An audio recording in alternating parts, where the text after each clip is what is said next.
சாத்தானே, நீ எங்கிருந்து வருகிறாய்? நான் சுற்றித் திரிந்து வருகிறேன், அங்குமெங்கும் சுற்றி வருகிறேன். இன்றும் நம்மத்தில் யாராவது இருக்கிறீர்களா?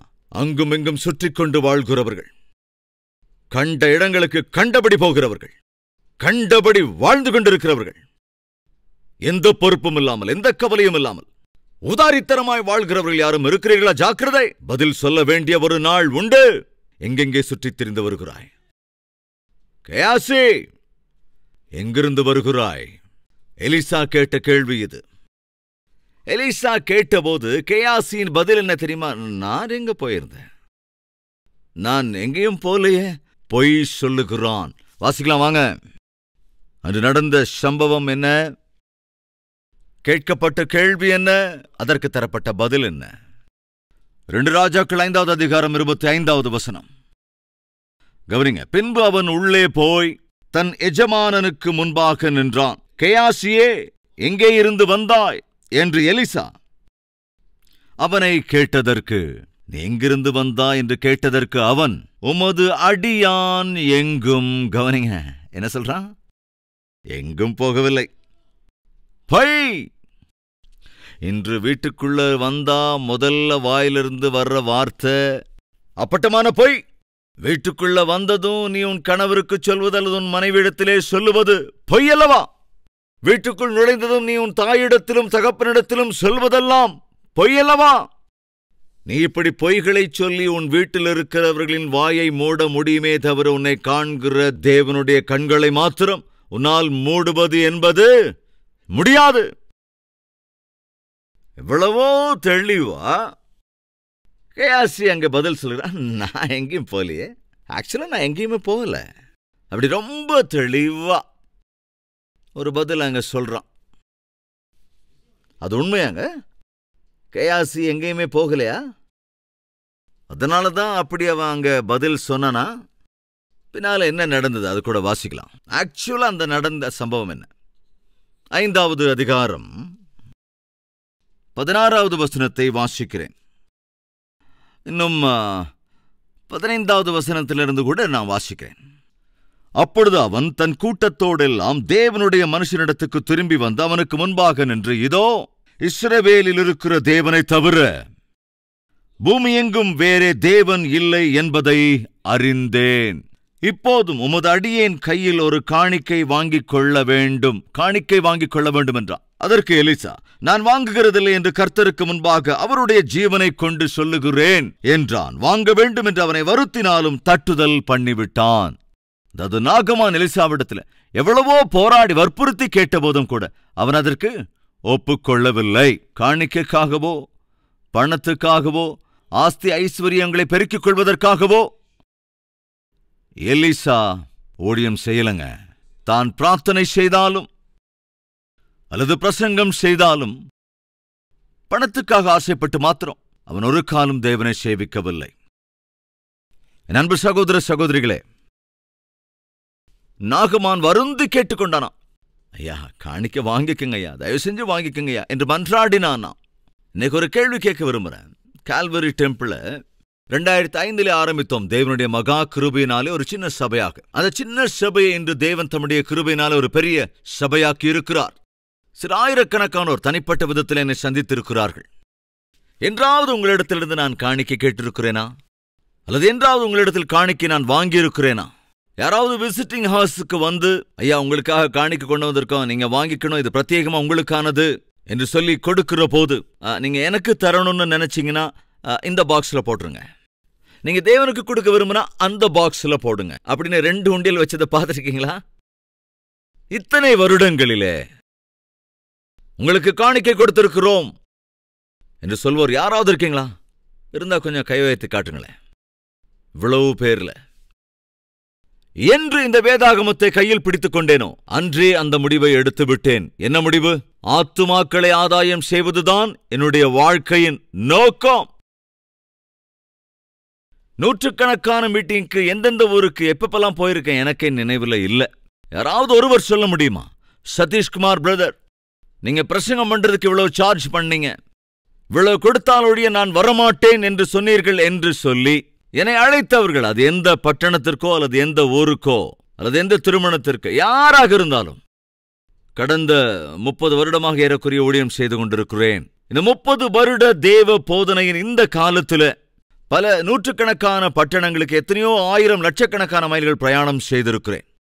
என்றாவது எந்த இடத்திலாவது நான் பிரசங்கம் பண்றதுக்கு இவ்வளவு கொடுத்தாதான் வருவேன், ஒரு நாள் வேணுமா, 2 நாள் வேணுமா, அல்லது 3 நாட்கள் வேணுமா, ஒரு நாள்னா இந்த ரேட்டு, 2 நாள்னா இந்த ரேட்டு, 3 நாட்கள்னா இந்த ரேட்டு என்று சொல்லி என்னுடைய பிரசங்கங்களை விற்கிற ஏதாவது ஒரு சந்தர்ப்பம், பிரசங்கம் பண்ண இவ்வளவு கொடுத்தால் தான் வருவேன் என்று கேட்ட மாதிரி நான் கேட்கிறேன். இந்த 30 வருடங்களில எப்பொழுதாவது எந்த இடத்திலாவது யாராவது இவ்வளவு கொடுத்தா தான் வருவேன்னு சொல்லி நீங்க எங்ககிட்ட டிமாண்ட் பண்ணீங்கன்னு சொல்றவங்க யாராவது இருக்க முடியுமா? எதற்காக இந்த விஷயங்களை உங்களிடத்திலே பகிர்கிறேன் என்றால், இன்று இந்த ஊழியத்தை, இந்த சபையை தேவன் இவ்வளவாய் ஆசீர்வதித்திருக்கிறார் என்றால் அதற்கு காரணம் தெரியுமா? இது தேவ வார்த்தையினாலே கட்டப்பட்டு தேவ வார்த்தையினாலே வழிநடத்தப்படுகின்ற ஊழியம் என்பதனால். கவனிங்க, அன்று எலிசா உங்க காணிக்கையெல்லாம் எனக்கு அவசியம் இல்ல, கிளம்புங்க என்று சொன்னபோது பக்கத்தில் என்ன கவனிச்சுக்கிட்டே இருக்கான். யாரு? கேயாசி. ஊழியத்தின் பேர்ல ஆஸ்தி பாஸ்திய சம்பாதிக்கிறதுக்கு இந்த மனுஷனுக்கு சாத்தியம் இல்லை. நிறைய பேர் சொல்லிக்கிட்டே இருக்காங்க, சதீஷ்குமாருக்கு என்ன, அவர்கிட்ட தான் கோட்டு. ஆமாங்க, என்கிட்ட இந்த கோட்டு தாங்க இருக்கு நிறைய. ஏனென்றால் என்னை நேசிக்கிறவர்கள் சாதாரணமாக அவங்க வாழ்க்கையில தேவன் அவர்களை ஆசீர்வதிக்கும் போது, அவர்கள் வாழ்க்கையிலே தேவன் பிள்ளைகளை அருளி செய்த போது, ஆசீர்வதிக்கிற போது சாதாரணமாக அவங்க என்ன செய்யறாங்கன்னா, என்னை பார்க்க வரும்போது கையில் ஒரு சூட்டை வாங்கிட்டு வந்துறாங்க. தயவு செஞ்சு உங்களை யாரும் அந்த வேலையை செஞ்சிடாதீங்க. அதாவது நான் சொல்றேன், என்னை நேசிக்கிறவர்கள் நூற்றுக்கணக்கானவங்க, லட்சக்கணக்கானவங்க இருக்கிறாங்களா இல்லையாங்க? வேண்டாம் வேண்டாம் வேண்டான்னு சொன்னாலும் சரி, ஆவிக்குரிய பிரகாரமாய் நான் பெற்ற என் பிள்ளைகள் தங்கள் தகப்பனை பார்க்கிற போது, தகப்பனின் ஆசீர்வாதத்தினால் தான் நாங்கள் இன்று இந்த நிலைமையிலே இருக்கிறோம் என்று உணர்ந்து கொள்கிற போது அந்த தகப்பனுக்கு உடைகளை வாங்கி தருவார்கள். இன்னும் உங்களுக்கு ஒரு விஷயம் தெரியுமாங்க? நான் பிரசங்கம் பண்றதுக்கு முன்னால எந்த ஆடையை உடுத்துறனோ, எந்த ட்ரெஸ் நான் போட்டுக்கிறனோ, எந்த ஷர்ட்டை போடுவனோ அது எனக்கே தெரியாது. ஊழியத்திலே பங்கெடுத்து கொண்டு வருகிற எத்தனையோ பேர் இருக்கிறார்கள். அந்த ஊழியத்திலே பங்கெடுக்கிற அவர்களுடைய பிள்ளைகள் என்னோடு இருக்கிறார்கள். நம்முடைய ஊழியத்தில் பங்கெடுத்துக் கொண்டிருக்கிறவர்கள் பிள்ளைகள் தான். எனக்கு பின்னால் இருக்கிற அறையில நான் என்ன ட்ரெஸ் போடணுங்கிறத அவங்க தான் டிசைட் பண்றாங்க. நான் சிம்பிளா இருக்கிறது தாங்க ஆசைப்படுறேன். ஆனா என்ன செய்யறது, இப்படி போட்டுக்கிட்டு இப்படி வந்து நிற்க வேண்டியதா இருக்கு. இன்னொரு விஷயம் சொல்றேன் பாருங்க, டை போடணும், அப்படி போடணும், இப்படி போடணும், டை வாங்கணும் அப்படின்னு. டை காஸ்ட்லியா இருக்கும், அப்புறம் அதுக்கு ஷர்ட் மேட்ச் ஆகணும், ஸோ அதுவும் காஸ்ட்லியா இருக்கும். இது எல்லாத்தையும் நான் அப்பவும் கால்குலேட் பண்ணிக்கிட்டே இருப்பேன். உள்ளுக்குள்ள நான் போட்டிருக்கேன்ல, இது ஏதோ ஷர்ட்னு நினைக்காதீங்க, இல்லவே இல்லைங்க, இது ஒரு ஸ்வெட்டர். நிறைய பேருக்கு அந்த விஷயம் தெரியாது. உள்ளுக்குள்ள இது ஷர்ட் இல்லைங்க, ஆக்சுவலா இது ஒரு டிஷர்ட். இது கூட நிறைய பேருக்கு தெரியாது. ஆனா பார்க்கும்போது நீங்க என்ன நினைக்கிறீங்க? அடடட, என்ன ஷர்ட் போட்டிருக்காரு, எவ்வளவு அழகா சூட்டு போட்டிருக்காரு.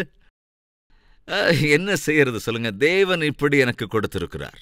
தேவன் கிருபையை கொடுத்திருக்கிறார். ஒரு நாள் தேவ ஊழியம் செய்வதற்காக நான் ஒரு இடம் போயிருந்தேன். மத்தியானம் 3:30 இருக்கும். அப்போ ஒரு நபர் வந்து நான் இருந்த அந்த ரூமை தட்டினார். ஹோட்டலில் நான் இருந்த ரூம் கதவை தட்டினார். கதவை திறந்தேன். கதவை திறந்து பார்த்தப்போ, பிரதர், ஒரு விஷயம் உங்ககிட்ட கேட்கணும்னு வந்தேனார். என்ன விஷயம்னு கேட்டேன். நீங்க வெளியே பார்க்கும்போது இவ்வளவு அழகா இருக்கிற மாதிரி தெரியலனா, கேமரா முன்னால மாத்திரம் ரொம்ப நேர்த்தியா இருக்கிறீங்க. என்ன கேமராவை நீங்க யூஸ் பண்றீங்க? அவருக்கு நான் என்ன சொல்றது சொல்லுங்க? என்ன கேமராவை நீங்க யூஸ் பண்றீங்க? அப்ப நான் சொன்னேன், கிருபை என்ற கேமராவை தான் யூஸ் பண்ணிக்கிட்டு இருக்கிறோம். இன்று நான் என்னவாக இருக்கிறேனோ அது என் ஆண்டவருடைய கிருபை. அது தேவன் எனக்கு அருள் செய்திருக்கிற கிருபை பாக்கியம். நான் என் கண்களை டெஸ்ட் பண்றதுக்காக போயிருந்தப்போ அந்த டாக்டர் நான் அடையாளம் கண்டுபிடிச்சு, நீங்க பிரதர் சதீஷ்குமார் தானே? ஆமாங்க. நீங்க டிவியில மெசேஜ் கொடுத்துட்டே இருப்பீங்கல்ல? எஸ், ஆமா. நீங்க டிவியில பேசும்போது நான் நிறைய தடவை கவனிச்சிருக்கிறேன். நீங்க டிவியில பேசும்போது எப்பவுமே ஒரு புன்னகையோடு தான் பேசுவீங்க. அது ரொம்ப உங்க முகத்தை ஒரு சந்தோஷத்தை, நீங்க ரொம்ப ஜாய்ஃபுல்லா ஹாப்பியா பேசுறத காண்பிக்கும். அதுக்கு காரணம் என்ன? முதலாவது காரணம் என்னை தெரிந்து கொண்ட என் தேவன். 2வது காரணம் தேவன் அருளிய உங்களைப் போன்ற அற்புதமான சபைதான். அன்பு சகோதர சகோதரிகளே, இன்று நான் இவ்விதத்திலே இருக்கிறேன் என்றால் அதற்கு காரணம் உங்களுடைய ஜெபம். தேவனுடைய மகா கிருபையும் உங்களுடைய விண்ணப்பங்களும் பின்னால் அமர்ந்திருக்கிற தாய்மார் தகப்பன்மாருடைய ஆயிரக்கணக்கானவர்களின் ஆசீர்வாதம் என் மீது இருக்கிறதுனால்தான் இன்று இப்படி என்னால் ஊழியம் செய்ய முடிகிறது. ஆஸ்தி பாஸ்தியை சேர்க்கணுங்கிறதுக்காக நான் பைபிளை கையில் எடுக்கலங்க. ஒருவேளை ஆஸ்தி சம்பாதிக்கணும்னு நான் ஆசைப்பட்டிருந்தேன்னா பைபிள் எடுக்க வேண்டிய அவசியமே எனக்கு இருக்கல. தேவன் எனக்கு கொடுத்த படிப்பின் அடிப்படையில் என்னுடைய வாலிப பிராயத்திலே எத்தனையோ வெளிநாடுகளில் வேலைக்கான வாய்ப்பை நான் பெற்றுக்கொண்டேன். பட் அவைகள் எல்லாவற்றையும் விட்டுவிட்டு பைபிளை கையில் எடுத்த காரணம் என்ன தெரியுமா? தூய்மையான ஒரு ஊழியத்தை, தூய்மையான தேவ வார்த்தைகளை, தூய்மையான ஒரு தேவ சபையை ஸ்தாபிக்க வேண்டும் என்ற நோக்கத்தோடுதான் இந்த ஊழியத்தை தேவன் அருளி செய்திருக்கிறார். எனவே சொல்லுகிறேன், என்றாவது இந்த சதீஷ்குமார் காணிக்க பின்னால் ஓடினதுண்டா? பிரசங்கம் செய்வதற்கு ஒரு பிரசங்கத்துக்கு இவ்வளவோ அப்படின்னு ரேட்டு ஃபிக்ஸ் பண்ணியிருக்கிறாரா? இல்லவே இல்லைங்க. இனி இந்த ஊழியம், இந்த சபை இவ்வளவாய் ஆசீர்வதிக்கப்பட காரணம் என்ன தெரியுமா? சதீஷ்குமாருடைய எந்த கிமிக்ஸும் இல்லைங்க. இல்லாததை இருக்கிறது போல, இருக்கிறது இல்லாததை போல மாயம் பண்ணுகிற சபை இது அல்லவே. ஒருவேளை கிமிக்ஸா இருந்தா, ஏமாற்று வேலையா இருந்தா 1 வாரம் வருவாங்க அல்லது 2 வாரம் வருவாங்க, மீறினா 3வது வாரம். ஒவ்வொரு வாரமும் வருவது சாத்தியம் அல்ல. ஹைதராபாத்தை தவிர வேறு இடங்கள்ல இருந்து வந்தவங்க கொஞ்சம் கையை உயர்த்தி காட்டுங்க. ஹைதராபாத்தை தவிர வேறு வெளியூர்ல இருந்து வந்தவங்க கையை உயர்த்தி காட்டுறாங்க. 100கணக்கில், ஏன் 1000கணக்கில் இருக்கீங்க. நீங்க எல்லாம் எங்க இருந்துங்க வந்தீங்க?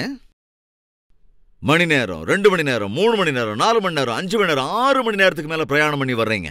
எதுக்கு அவ்வளவு தூரத்துல இருந்து பிரயாணம் பண்ணி வர்றீங்க? இங்கே ஆவிக்குரிய வாழ்க்கைக்கு தேவையான தூய்மையான தேவனுடைய தூய்மையான வார்த்தைகள் கிடைக்கிறது என்பதனாலே, அவர்களுக்கு தேவையான ஆவிக்குரிய ஆகாரம், ஆவிக்குரிய சூழல், தேவனுடைய சந்நிதி, திருப்தியை இங்கே அனுபவிக்க முடிகிறது என்பதனால், அதற்காக அவ்வளவு பிரயாசப்பட்டு இங்க வரீங்க. எவ்வளவோ பிரயாசத்தோடு பயங்கரமான வழி செலவுகளெல்லாம் செய்து எவ்வளவோ கஷ்டப்பட்டு, இன்னும் மழை காலங்களில் கூட அதை பத்தி கவலைப்படாம, குளிர்காலத்தில் கூட அதை பத்தி கவலைப்படாம, பனிக்காலத்தில் இதை பத்தியும் கவலைப்படாம தவறாம நம்முடைய ஆலயத்திற்கு வர காரணம் என்னவென்றால், நீங்கள் தேவனுடைய சன்னதியை விரும்புகிறவர்கள் என்பதால், அதே போல தேவனுடைய வார்த்தையை தொடர்ந்து கேட்டுக்கொண்டே இருப்பதற்கு பழக்கப்பட்டு விட்டீர்கள் என்பதனால், அதனால் தான் தேவன் இந்த ஊழியத்தை இவ்விதத்திலே ஆசீர்வதித்திருக்கிறார். எலிசா காணிக்கைக்காக ஊழியம் செய்தவன் அல்ல. ஆஸ்தி அந்தஸ்தை சேர்க்க வேண்டும் என்று நினைத்தவன் அல்ல. சதீஷ்குமார் சொத்து சோகத்துக்காக ஊழியம் செய்யலைங்க. ஒருவேளை உங்களில் யாராவது சதீஷ்குமாருக்கு இவ்வளோ ஆஸ்தி இருக்கு அப்படின்னு சொல்றீங்கன்னா, அதை கொண்டு வாங்க, தேவனுக்கு எல்லாத்தையும் கொடுத்துடலாம். எனக்கு என்ன இருக்கிறதோ அவைகள் எல்லாவற்றையும் என் தேவனுக்கு கொடுத்து ஊழியம் செய்து கொண்டிருக்கிற ஊழியக்காரன் நான். எனக்குள்ள எல்லாவற்றையும் நான் தேவனுக்கு தான் தருகிறேன், தந்து ஊழியம் செய்கிறேன். எனக்குரியது எதுவுமே கூட என்னுடையது அல்ல என்கிற அந்த உண்மையை அறிந்து, என்கிற அந்த மனசாட்சியோடு கூட நான் ஊழியம் செய்து கொண்டிருக்கிறேன். சந்தர்ப்பம் வந்ததினாலே இந்த விஷயங்களை நான் உங்களோடு பகிர்ந்து கொண்டேன். எலிசா காணிக்கைக்காக ஓடுகிற ஊழியக்காரன் அல்லவே அல்ல. ஆனால் பக்கத்திலேயே ஒருத்தர் இருந்தான், அதுக்காகவே ஓடுறவன். யாருங்க? கேயாசி. அவன் அங்க என்ன சொல்றான்? என்னுடைய எஜமானனுக்கு இந்த ஊழியத்தின் பேர்ல பணம் சம்பாதிக்கிறதுக்கு தெரியல, பொய் சொல்றதுக்கு அறவே வராத, ஒரு வேலை செய்யலாம். நாகமான நம்மளே ஃபாலோ பண்ணி போலாம். என்ன நடந்தது வேகமாக வாசிக்கலாம். 20வது வசனம். தேவனுடைய மனுஷனாகிய எலிசாவின் வேலைக்காரன் கேயாசி என்பவன் அந்த சீரியனாகிய நாகமான் கொண்டு வந்ததை என் ஆண்டவன் அவன் கையிலே வாங்காமல் அவனை விட்டுவிட்டார். ஆனா நான் அவன் பிறகே ஓடி அவன் கையிலே ஏதாகிலும் வாங்குவேன் என்று கர்த்தருடைய ஜீவன் மேல் ஆணையிட்டு நாகமானை பின்தொடர்ந்தான். அவன் தன் பிறகே ஓடி வருகிறதை நாகமான் கண்டபோது, கவனிங்க, அவனுக்கு எதிர்கொண்டு போக ரதத்திலிருந்து குதித்து, சுக செய்தியா என்று கேட்டான். அதற்கு அவன், சுக செய்திதான். தீர்க்கதரிசிகளின் புத்திரரில் 2 வாலிபர் இப்பொழுதுதான் எப்பிராயிம் மலை தேசத்திலிருந்து என்னிடத்தில் வந்தார்கள். முதல்ல பொய். அவர்களுக்கு 1 தாலந்து வெள்ளியையும் 2 மாற்று வஸ்திரங்களையும் தர வேண்டும் என்று கேட்க, என் எஜமான் என்னை அனுப்பினார் என்றான். அத்தனையும் பொய். வெள்ளி வேணும்னு கேட்டாரு, பொய். வஸ்திரத்தை கொடுக்க சொன்னாரு, பொய். இதை எலிசா சொல்லி அனுப்பினாரு, பொய். அத்தனையும் பொய். அதற்கு நாகமான், தயவு செய்து 2 தாலந்தை வாங்கிக் கொள் என்று சொல்லி அவனை வருந்தி 2 தாலந்து வெள்ளியை 2 கைகளில் 2 மாற்று வஸ்திரங்களோட கட்டி அவனுக்கு முன்பாக சுமந்து போக தன் வேலைக்காரரான 2 பேர் மேல் வைத்தான். எப்படி கரெக்ட் பண்ணிட்டு வரான் பாருங்க, கவனிங்க. எலிசா தேவனை மகிமைப்படுத்துகிற, தேவனுடைய சித்தத்தை உணர்ந்து ஊழியம் செய்கிற அற்புதமான ஊழியக்காரன். எலியாவினிடத்திலே எலிசா சீஷனாக இருந்தவன். எலியாவினுடைய ஆவியை இந்த எலிசாவும் உடையவனாக வாழ்ந்தான். எலியாவினுடைய ஆவியை ஒருவேளை கேயாசி பெற்றிருப்பான் என்றால், வரப்போகிற நாட்களிலே இன்னொரு எலிசாவாக கேயாசி இருந்திருக்க முடியும். ஆனால் கேயாசியின் மனது எலிசாவை போன்றது அல்லவே அல்ல.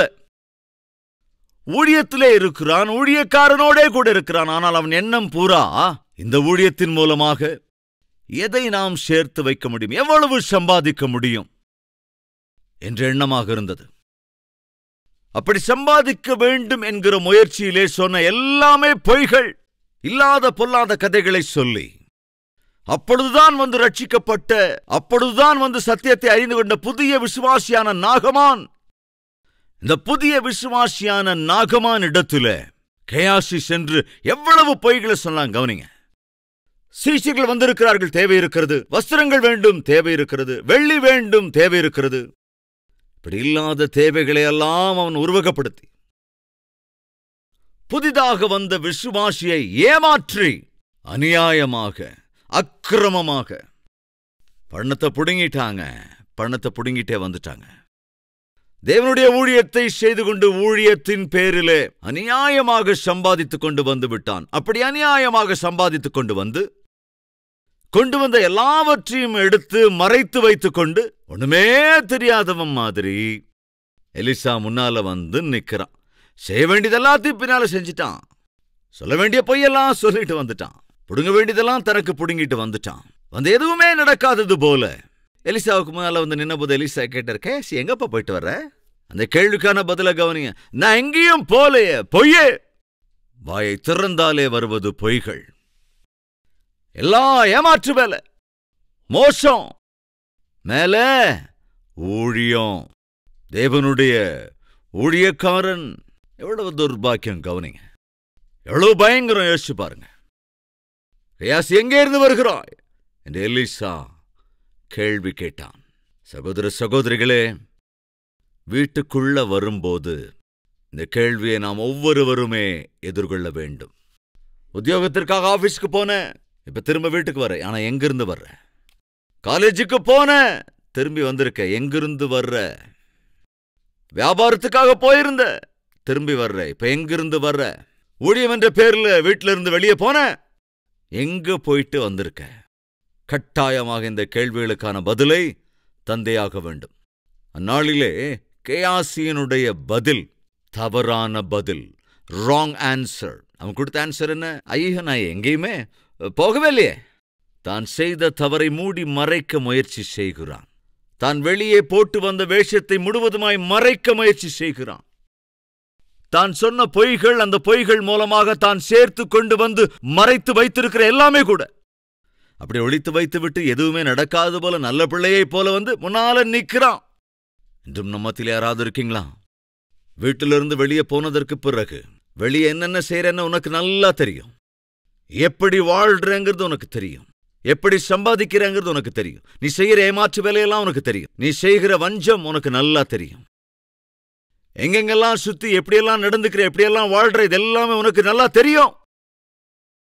பாவத்திற்கு ஒழிய வாழ்க்கை வாழ்ந்து இஷ்டம் போல ஊரை சுற்றி கொண்டு எதுவுமே தெரியாதது போல நீ ஆலயத்துக்கு வந்தாலும், உன் வீட்டிற்கு வந்தாலும் தேவன் இந்த கேள்வியை கேட்பார். நீ எங்கே இருந்து வருகிறாய்? அந்த கேள்விக்கு கட்டாயம் பதில் சொல்லியே ஆக வேண்டும். பொய் சொல்லி இப்போதைக்கு தப்பிக்கலான்னு முயற்சி செய்கிறாயோ என்னவோ, ஜாக்கிரதை. உன்னுடைய பொய்யை ஒருவேளை உங்க அப்பா நம்பலாம், அம்மா நம்பலாம், கணவனோ மனைவியோ நம்பலாம், சபையிலே ஊழியம் செய்கிற ஊழியக்காரனும் நம்பலாம். ஆனால் தேவனை மாத்திரம் ஏமாற்றுவது சாத்தியம் அல்லவே அல்ல. மறந்துடக்கூடாது. நண்பு சகோதர சகோதரிகள், அன்று எலியாவை ஏமாற்ற முயற்சி செய்தான் கேயாசி. எங்கேயும் நான் போகலையே. அப்படியா? எங்கேயும் போல. அப்ப எலிசா சொன்ன விஷயத்தை கவனிங்க, அது எப்பேற்பட்டதா இருக்குதுன்னு. கேயாசி எங்கே இருந்து வந்தான் என்று எலிசா அவரை கேட்டதற்கு அவன், உமது அடியான் எங்கும் போகவில்லை. அப்பட்டமான பொய். அப்பொழுது எலிசா இவனை பார்த்து, அந்த மனுஷன் உனக்கு எதிர்கொண்டு வர தன் ரதத்திலிருந்து இறங்கி திரும்பி வருகிறபோது என் மனம் உன்னோடே கூட செல்லவில்லையா? எலிஷா கேட்கிறாங்க, ஓ நீ எங்கேயும் போகலையா? கேயாசி சொன்னா, ஆமாம்மா நான் எங்கேயும் போகல. அப்படியா? அந்த மனுஷன் உன்னை எதிர்கொண்டு வர தன் ரதத்திலிருந்து இறங்கின போது பொய் சொல்லி ஒரு புது விசுவாசியை அப்பட்டமா ஏமாற்றி அவனை மோசம் செய்து ஆஸ்தியை சேர்த்துக் கொள்வதற்கு நீ துணிந்த போது, தவறான வார்த்தைகளை சொல்லி அந்த மனுஷனிடத்திலிருந்து காணிக்கைகளை நீ வாங்கிய போது, அது எனக்கு தெரியாது நினைச்சியா? என் மனம் உன்னோடு வரவில்லையோ? எலிசா அங்க சொல்றாங்க, நீ அந்த ரதத்துக்கு பின்னால் ஓடி அப்பட்டமான பொய்யை சொல்லி நீ திருடிக்கொண்ட போது என்னுடைய மனம் உன்னோடே கூட வரவில்லையா? எலிசா ஆவியே கேயாசி செய்த பாவங்களை பார்த்ததென்றால் எலிசாவை தெரிந்து கொண்ட தேவன் பார்க்காமல் இருப்பாரா? கொஞ்சம் யோசிச்சு பார்த்துக்கோங்க ஃப்ரெண்ட்ஸ், இதை கொஞ்சம் யோசிச்சு பார்த்துக்கோங்க. பிரம்மத்தில் யாராவது இருக்கீங்களா? யாரும் நம்மளை பார்க்கல, யாருக்கும் தெரியாது நான் எங்கெங்க போறேங்கிறது, எங்கிருந்து வர்றேங்கிறது, இதெல்லாம் யாருக்கும் தெரியாது என்று எண்ணுகிறாயே தவிர நீ எடுத்து வைக்கிற ஒவ்வொரு அடியும் கணக்கு வைக்கப்படுகிறது. நீ பேசுகிற ஒவ்வொரு வார்த்தையும் கணக்கு வைக்கப்படுகின்றது. மனிதன் வீணாய் சொல்லுகிற ஒவ்வொரு வார்த்தையின் அடிப்படையிலேயும் நியாய தீர்ப்பு நாளிலே அதற்கு கணக்கு ஒப்புவித்தேயாக வேண்டும். எங்கே செல்கிறாய்? எங்கிருந்து வருகிறாய்? எங்கே போகிறாய் என்று தேவன் கேள்வி கேட்கும்போது அதற்கான பதில் என்ன? என்று கேயாசின் பதில், பொய், நான் எங்கேயும் போகவில்லை.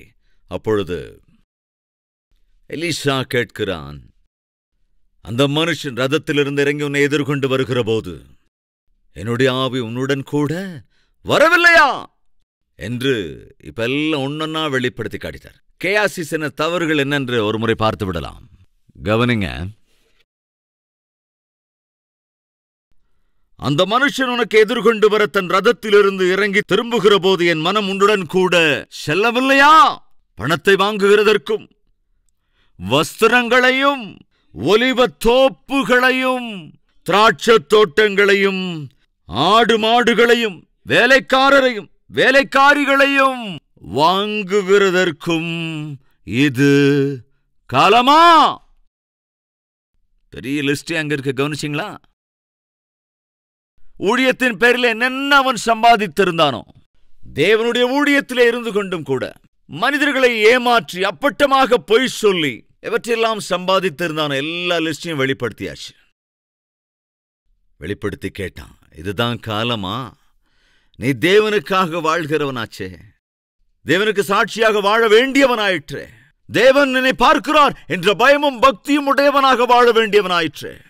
ஆனால் நீ உன் இஷ்டப்படி எல்லாம் வாழ்ந்து கொண்டிருக்கிறாய். யாரும் உன்னை பார்க்கவில்லை என்று நினைக்கிறாய். தேவன் பார்த்து விட்டார். சகோதர சகோதரிகளே, நீ வீட்டிற்கு வருகிற போது தேவன் உன்னை பார்த்தும் இதே கேள்வி கேட்பார் என்ற சத்தியத்தை மறந்துவிடாத. நீ எங்கே இருந்து வருகிறாய்? அதற்கு நேர்த்தியாக நீ பதில் சொல்லியாக வேண்டும். நல் மனசாட்சியோடு கூட பரிசுத்தமான வாழ்க்கை வாழ்ந்து தேவனனை பார்க்கிறார் என்கிற உண்மையை உணர்ந்து அந்த உணர்வோடு கூட நாம் வீட்டிலிருந்து வெளியே சென்றாலும், வெளியிலிருந்து வீட்டிற்கு வந்தாலும், வீட்டிலே வசித்துக் கொண்டிருந்தாலும் தேவனனை பார்த்து கொண்டிருக்கிறார் என்ற உணர்வோடு வாழ்ந்தால் அது நன்றாக இருக்கும். சகோதரனே, சகோதரியே, தேவன் கேள்வி கேட்கிறார். தேவன் சீக்கிரத்திலே வரப்போகிறார். இயேசு சீக்கிரத்திலே வரப்போகிறார். ரட்சிக்கப்பட்டிருக்கிற நீயும் நாமும் அவருடைய வருகைக்காக ஆயத்தமாக இருக்க வேண்டிய சமயம் இது. கடைசி நாட்களிலே வாழ்ந்து கொண்டிருக்கிற நாம் தேவனிடத்திலே பயமும் பக்தியும் உள்ளவர்களாக பரிசுத்தமாய் தேவன் நமக்கு அருளிருக்கிற ரட்சிப்பின் ஆனந்தத்தை காத்துக்கொண்டு வாழ வேண்டிய சமயம் இது. பேர்பட்ட இந்த கடைசி நாட்களிலே பாவம் செய்கிறவர்களாய், துன்மார்க்கர்களாய், துஷ்டர்களாய், காம விகார இச்சைகளில் ஈடுபடுகிறவர்களாய், அநியாயம் செய்கிறவர்களாய், அக்கிரமமாக வாழ்கிறவர்களாய், பரிசுத்தமின்மையாய் வாழ்வதற்கு இது ஏற்ற சமயமா என்று தேவன் கேட்கிற கேள்விக்கு உன்னுடைய பதில் என்ன? கேயாசி, நான் தப்பு செய்துவிட்டேன், நான் பாவம் செய்துவிட்டேன், நான் அநியாயமாய் அக்கிரமமாய் பொய் சொல்லி சம்பாதித்து விட்டு வந்துவிட்டேன், என்ன மன்னிச்சிருங்க என்று கேட்டிருந்தா நன்றாயிருந்திருக்கும். இல்லைங்க, தான் ஏதோ உயர்த்தப்பட்டது போல, தான் ஏதோ சாதித்து விட்டதைப் போல, தான் எந்த தப்பும் செய்யாததைப் போல, அப்பாவியைப் போல அங்கே நிற்கின்றான். நடந்தது என்ன? தொடர்ந்து வாசிக்கிறேன். ஆகையால் நாகமானின் குஷ்டரோகம் உன்னையும் உன் சந்ததியாரையும் என்றென்றைக்கும் பிடித்திருக்கும் என்றான். உடனே அவன் உறைந்த மழை நிறமான குஷ்டரோகியாகி அவன் சமூகத்தை விட்டு புறப்பட்டு போனான். பாவத்துக்கு சிக்ஷை உண்டு ஃப்ரெண்ட்ஸ்.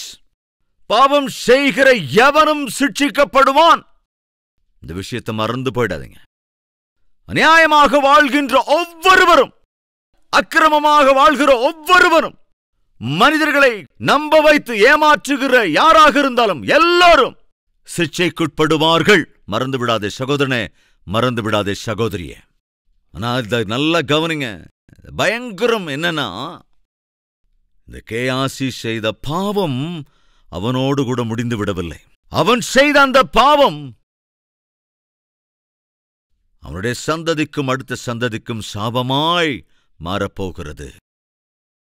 கேயாசி தன் பேரனிடத்தில் போய், என்னாச்சு, நீ என்னது குஷ்டம் மாதிரி, நீ எப்படி குஷ்டரோகி மாதிரி ஆயிட்ட என்று கேள்வி கேட்டிருந்தா கேயாசியோட பேர் என்ன சொல்லிப்பான் தெரியுமா? பாவி, என் தாத்தா தேவ ஊழியத்திலே உத்தமமாய் நீதியாய் நடப்பதற்கு பதிலாக, நம்பிக்கைக்கு பாத்திரமாய் வாழ்வதற்கு பதிலாக, ஏமாற்றுகிறவராக, மாயம் பண்ணுகிறவராக, அக்கிரமமாக வாழ்ந்ததினாலே அதன் விளைவாக அவருடைய சந்ததியிலே பிறந்த பாவத்திற்காக எனக்கும் இந்த சாபம் வந்துவிட்டது. சகோதர சகோதரிகளே, நாம் மரிக்கிற வேளையில நம்முடைய பிள்ளைகளுக்கு ஆசீர்வாதத்தை வைத்துவிட்டு போக வேண்டுமே தவிர சாபத்தை மாத்திரம் வைக்கவே கூடாது. நீ செய்கிற ஒவ்வொரு பாவமும் உனக்கு அடுத்த சந்ததியினரை, அவர்கள் எதிர்காலத்தை பாதிக்கும் என்ற சத்தியத்தை மறந்துவிடக் கூடாது. கேயாசியின் மீது தேவனுடைய தீர்ப்பு வந்தது. என்ன தெரியுமா? குஷ்டரோகியாகி போனான். அந்த குஷ்டரோகம் ஏதோ கேயாசிக்கு மாத்திரமே அல்ல, அவனைத் தொடர்ந்து சந்ததி சந்ததி என்று சர்வ காலமும் அது பீடித்துக் கொண்டே இருந்தது. எவ்வளவு பயங்கரமான ஒரு சாபத்தை தன் சந்ததிக்கு ஏற்படுத்தி வைத்துவிட்டு போய்விட்டான். தாய்மார், தகப்பன்மார், உங்கள் சந்ததிக்கும் சாபத்தை வைத்து போக போகிறீர்களா? பாவத்துக்குள் வாழ்ந்து, அல்லது அந்த பாவத்தை விட்டு விலகி பரிசுத்தமான வாழ்க்கை வாழ்ந்து உங்கள் சந்ததியினருக்கு ஆசீர்வாதங்களை வைக்கப் போகிறீர்களா? என்ன செய்ய போகிறீர்கள்? முடிவு செய்ய வேண்டியது நீங்கள். Let's pray. எல்லோரும் தலைகளை தாழ்த்தி தேவனை நோக்கி பார்க்கலாம்.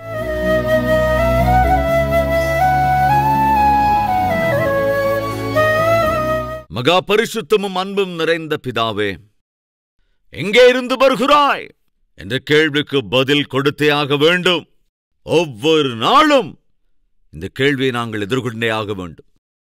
ஆண்டவரே, வீட்டிலிருந்து வெளியே சென்று, ஹாஸ்டல்ல இருந்து வெளியே சென்று, அந்த சின்ன ரூமிலிருந்து வெளியே போய் திரும்பி வருகிற போது வாசல் அருகேயே நீர் நின்று, நீ எங்கே இருந்து வருகிறாய் என்று கேள்வி கேட்கிற வேளையில கேயாசியைப் போல ஏமாற்றி, மோசம் செய்து, பொய்களை சொல்லி, அக்கிரமமான வாழ்க்கை வாழ்ந்து, ஒன்றுமே தெரியாதது போல வீட்டுக்கு வந்தால் நீர் பார்ப்பீர், கேள்வி கேட்பீர்.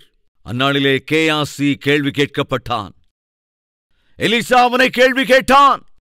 ஆனால் அவன் பொய் சொல்லி தனக்குத்தானே தன் வாழ்க்கையின் மீது சாபத்தை வருவித்துக் கொண்டான். ஆண்டவரே, இந்த சாபத்துக்கு ஏதுவான வாழ்க்கை எங்களுக்கு வேண்டாம்.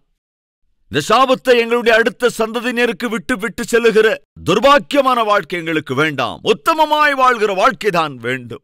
உம்முடைய வார்த்தையின்படி வாழ்வதற்கு எங்களுக்கு கற்றுக் கொடுங்க ராஜா. உம்முடைய சித்தத்தின்படி வாழ எங்களுக்கு கற்றுக் கொடுங்க. நீர் பார்க்கிறீர் என்ற உணர்வோடு கூட ஆண்டவரே, நித்தமும் உம்மை சந்தோஷப்படுத்துகிற வாழ்க்கை வாழ கிருபையிட வேண்டும் என்று இயேசு கிறிஸ்துவின் நாமத்தில் வேண்டிக் கொள்கிறோம் பிதாவே. ஆமென். எங்கள் முகவரி: கல்வரி, தபால் பெட்டி எண் 30, குக்கட்பள்ளி, ஹைதராபாத் 72.